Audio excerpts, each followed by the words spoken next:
ফোনটে, এই নাও তোমার চিঠি। কোথা থেকে এলো? খেটুয়া পাড়া থেকে। দিন।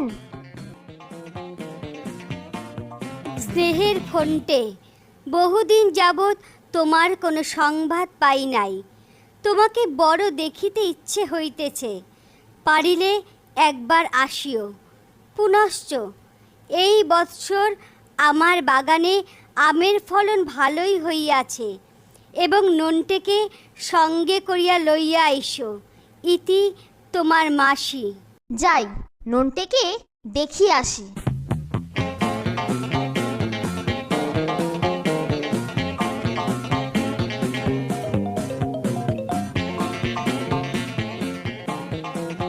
নন্টে, এই নন্টে।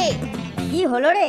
মাসির চিঠি রে নন্টে, আমাকে যেতে লিখেছে, এবার তোকেও সঙ্গে করে নিয়ে যেতে বলেছে। সত্যি? চল, শুভযাত্রায় দেরি করে লাভ নেই ফোনটে, কালই দুর্গা দুর্গা বলে বেরিয়ে পড়া যাক। তার বলতে চল স্যারকে বলে ছুটি করিয়ে নি। ওই যে কেলটু আসছে।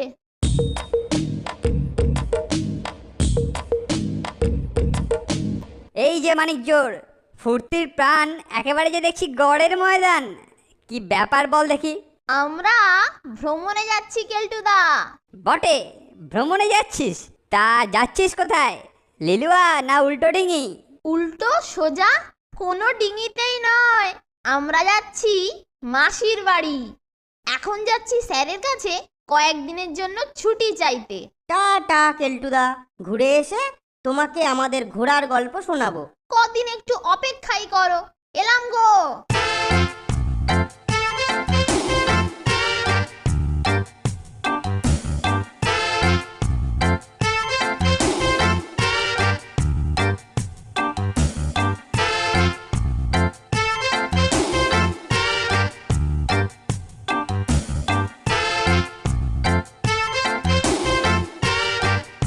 এই, কোথায় যাচ্ছিস রে?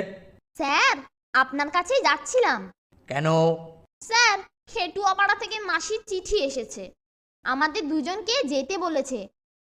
তাই বলছিলাম স্যার, কয়েকদিনের জন্য ছুটি পাবো? কদিনের জন্য যেতে চাস? স্যার, 1 সপ্তাহ। হ্যাঁ, ঠিক আছে, যা। সাবধানে যাবি, আর তাড়াতাড়ি আসার চেষ্টা করবি, বুঝেছিস? হ্যাঁ স্যার।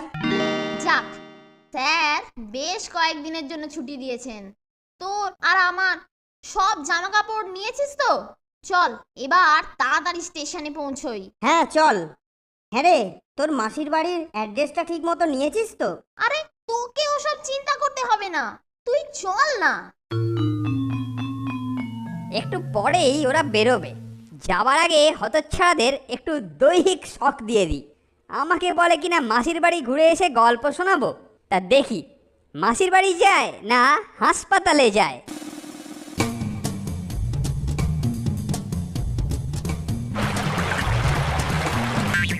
ওই যে আওয়াজ শোনা যাচ্ছে, আসছে বোধহয় বেটারা।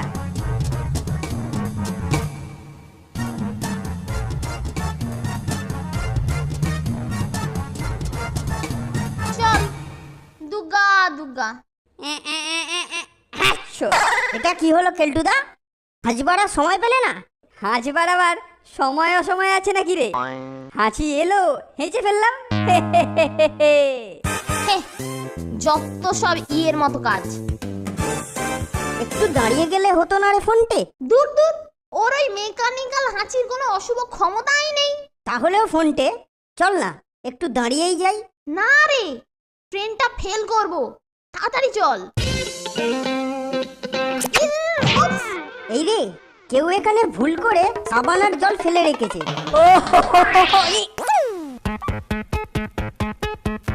পিঠটা গেছে রে মাইরি। কোন বেল্লিক এখানে সাবান রেখেছিল বলতো? ওই যে আসামি, ওর কৃতকর্মের ফল এখন বল হয়ে বেরোচ্ছে। ওই দেখ।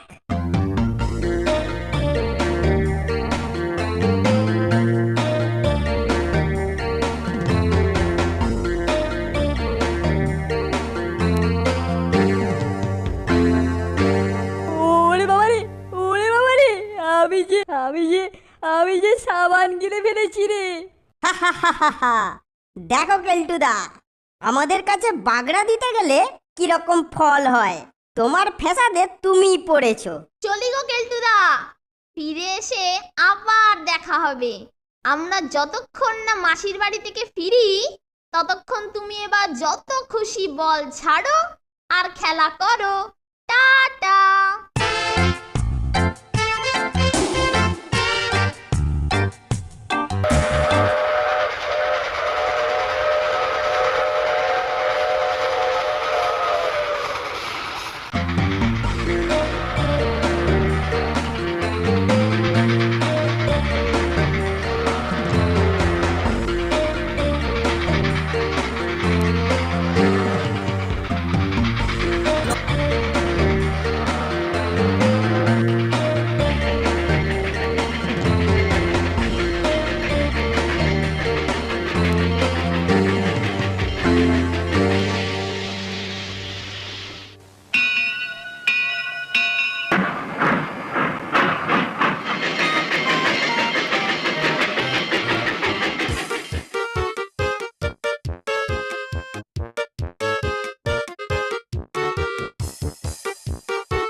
যা, এ পর্যন্ত বেশ ভালোই ভালোই পৌঁছে গেলাম, তাই না ফোনটে?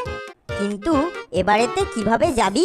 এবারে আর কোনো যানবাহন নেই রে নন্টে, তাই কেবল পায়ে হেঁটে মাত্র মাইল 6। কি বললি? 6 মাইল হাঁটতে হবে? ওহো, কি রে নন্টে, ভিড়মি খেলি নাকি? ভিড়মি খাওয়াটা কি অন্যায় হলো ফোনটে? এই রোদ্দুরে 6 মাইল রাস্তা হাঁটা কি সোজা কথা? তুই যদি আগে আমাকে এরকম বলতিস, আমি তো কখনোই আসতাম না তোর সঙ্গে। হে হে, তাও তো তোকে একটা কথা বলিনি রে নন্টে। আবার কি কথা রে? জানিস তো আমি এর আগে কখনো এখানে আসিনি মাইরি। শুধু শুনেছি এই স্টেশনে নেমে নাকি মাসিদের বাড়ি খেটুয়াপাড়া যেতে হয়। হ্যাঁ রে, রাস্তা তো দুদিকে চলে গেছে, কোন দিকে যাবি? চ না, ডান দিকে রাস্তা ধরে এগোই। তার থেকে চল পরের ট্রেনে ফিরে যাই। সে পথও আজ বন্ধ রে, আজ আর কোনো গাড়ি যাবেও না আসবেও না। তার চেয়ে চল না, নতুন জায়গা আবিষ্কারের মতো আমরাও মাসির বাড়ি খুঁজে বার করি। তাতে বেশ অ্যাডভেঞ্চারও হবে, মাসিও খুশি হবে, ভাবতেই পারবে না যে আমরা পৌঁছে গেছি। তবে তাই চল।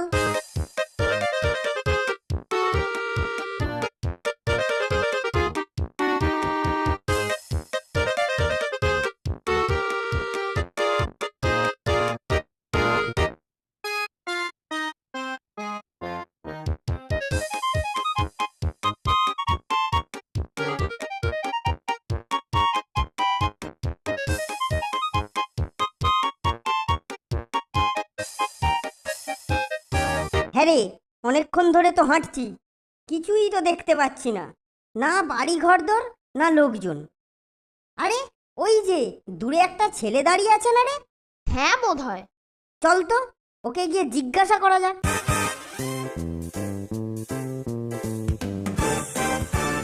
হ্যাঁ ভাই, আমরা অনেক দূর থেকে এখানে ঘুরতে এসেছি, কিন্তু রাস্তাঘাট কিছুই চিনি না। খেটুয়াপাড়াটা কোন দিকে হবে বলতে পারো? আমরা অনেকক্ষণ ধরে রাস্তায় রাস্তায় ঘুরছি। কেন পারবুনি গো, হুই যে হুতায় লিলি করতিছে, উই যে ওখানেতে উই দেখা যায়।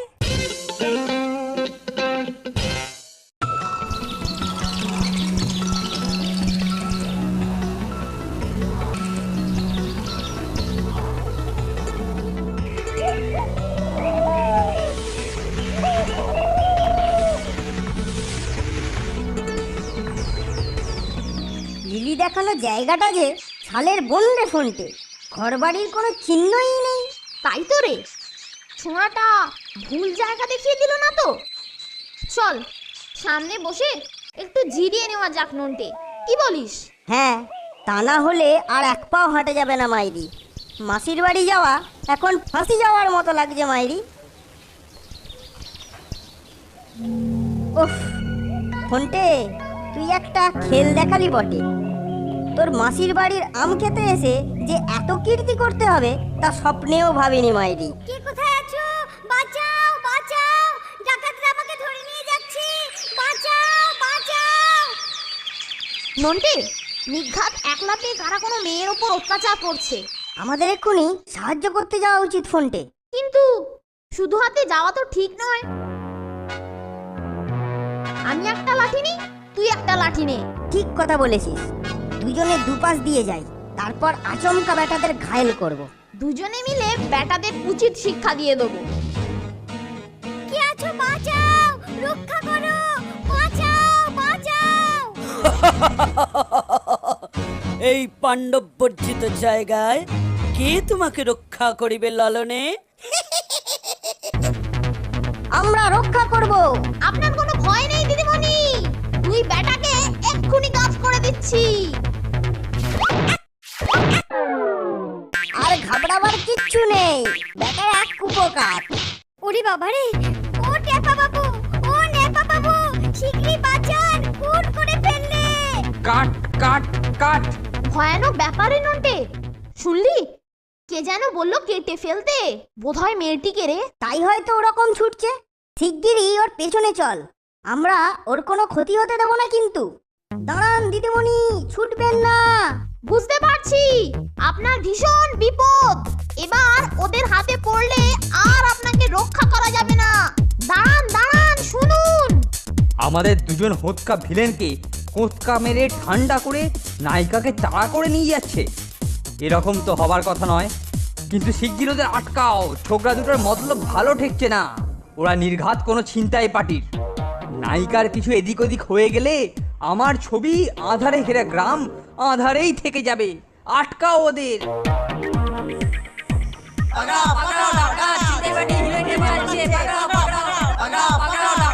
দাঁড়ান দিদিমণি, ছুটবেন না। দাঁড়ান দাঁড়ান, শুনুন। কি হয়েছে বাবু, ছোটাছুটি করতেছেন কেন? খানিক আগে দেখনু এক দিদিমণির পেছনে দুটো ছোঁড়া ছুটতেছে। সাংঘাতিক ব্যাপার মোড়ল মশাই। আমরা সিনেমার শুটিং করছিলাম, তা ওই দুই ছোকরা কোথা থেকে যেন এসে ছবির দুজন ভিলেনকে প্রায় খুন করে আমার ছবির নায়িকাকে ধরার জন্য ছুটছে। ছুটলেই হলো, এখান থেকে নায়িকা ধরে নিয়ে যাবে। কার গদ্দানে কটা মাথা আছে দেখি তো দেখি। ছোঁড়া দুটোকে ধরে আমাদের হাতে দিয়ে দেন ডাইরেক্টর মশাই, তারপর দুটোকে বাঁশ ডাল দিয়ে এমন শিক্ষা দেবনি যে কোনো দিন আর নায়িকা ধরার জন্য কারুর পেছনে ছুটবে নি। ও টেপা বাবু, ও নেপা বাবু, শিগগিরই বাঁচান, খুন করে ফেললে। দাঁড়ান দিদিমণি, ছুটবেন না। দাঁড়ান দাঁড়ান, শুনুন।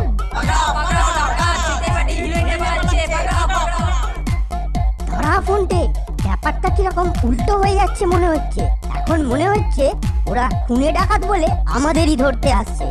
দিদিমণিকে বাঁচানোর বদলে এখন নিজেদেরই বাঁচাতে চল। চল জঙ্গলে গা ঢাকা দিই। ঠিক বলেছিস। ও টেপা বাবু, ও নেপা বাবু, শিগগিরই বাঁচান, খুন করে ফেললে। এখন মাসির বাড়ির খোঁজ করা মানেই হলো ফাঁসির দড়ি গলায় পড়া। মাসির বাড়ি গিয়ে আর কাজ নেই বাবা, অনেক হয়েছে। ঠিক বলেছিস।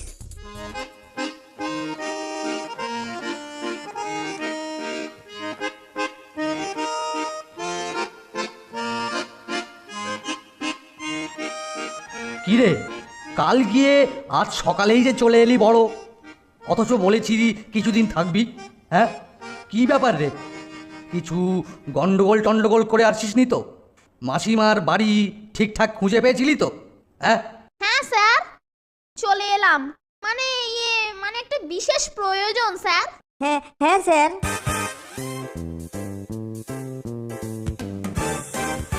কিরে, কি এমন প্রয়োজন যে মাসির বাড়ির তোয়াজ ছেড়ে চলে আসতে হলো?